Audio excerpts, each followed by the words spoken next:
All right, so let's talk about what we saw in this Giants game. And we bring in a sports writer with New York Daily News and our friend Ebenezer Samuel. Eb, good to see you once again. How's it going? Good to talk a little bit about the Giants, and now winners of 5 straight. And you have to believe that they won these games on the strength of what they've done on the defensive side. I saw a quote from Steve Spagnuolo, which, by the way, let's not forget, last year they blew 5 fourth-quarter leads. And when Spagnuolo was asked about it this week, he said it was like trying to build a cake without flour and butter. Yeah. Well, he got all the ingredients now. They spent $200 million to get the ingredients for an award-winning cake, and they're doing it right now on the defensive side. Exactly. They're starting to perform. I think you have to be a little careful because the level of competition, the Bears are not very good on offense. The Rams a couple weeks ago, not very good. The Eagles have been, messy. So you have to be a little careful in evaluating them, complimenting them too much. But, you have to like what you saw in the fourth quarter today. Jason Pierre-Paul, one of the guys they paid a lot of money to bring back, sack force fumble late in the game. Janoris Jenkins making some plays. He's been tremendous, And Yeah. I think the key to their defense has the holdover, Landon Collins, second year.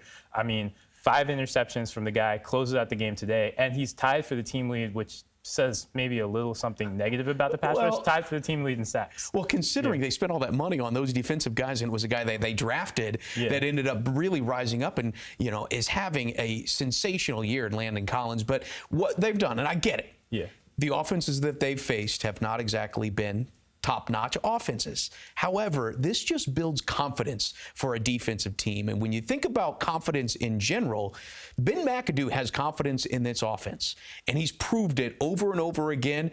Today, once again, 2 more fourth-down conversions. Last week, fourth-down conversions paying off, and this week, the 2 conversions led to 10 points. That must say something about a coach who has that much faith in what the offense can do. Exactly. I think going on fourth down in general shows faith in both your offense and your defense. Your offense that you're gonna give them a chance to make a play, and the defense that, hey, if we blow it, I trust you guys to stop it. And in Ben McAdoo's case in particular, I think it shows a lot of confidence in what he believes in about Eli Manning. If we watch this game, both of the fourth downs they go on, the ball's in Eli Manning's hands. Hits Sterling Shepard for a great pass completion. Again, makes a smart decision, just gets the ball to Rashad Jennings, who makes something happen. But he's put the ball in, I believe they've gone 11 times on fourth down. Right. 8 pass attempts for Eli Manning. So the ball, Ben McAdoo is saying, Eli, make a play. Eli's in his 3rd year in this offense. He's not always going to be pretty, but he gets it done. A lot of that has to do with the fact that they've not been able to run the ball. However, that rushing attack is really starting to find its legs. They found their legs again for the 2nd straight week. They went over 100 yards on the ground. Rashad Jennings had a 21-yard carry. Perkins had an 11-yard carry. So a couple of big plays on the ground, and this rushing attack is starting to find their legs. And really, at about the right time, because you need them to run the ball. Exactly. It's getting cold out, windy today. You want to be able to run the ball. I think what we've seen from them in the running game, especially, is they've pared it back.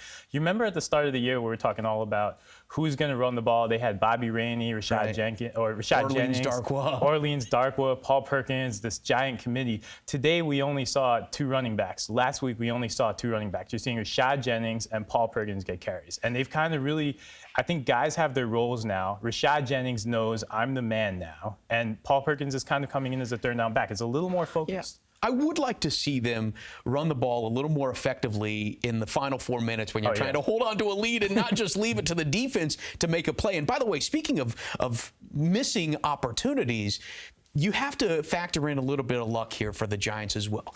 Twice, the Bears dropped red zone interceptions. On the final drive, Eli Manning almost threw an interception. The Bears missed an opportunity to get a fumbled punt as well. Yeah. So luck kind of plays a role, but maybe the football gods who were not shining so brightly on the Giants last year are giving them a little bit of luck this year. Exactly. You look last year, 8 losses by a touchdown or less.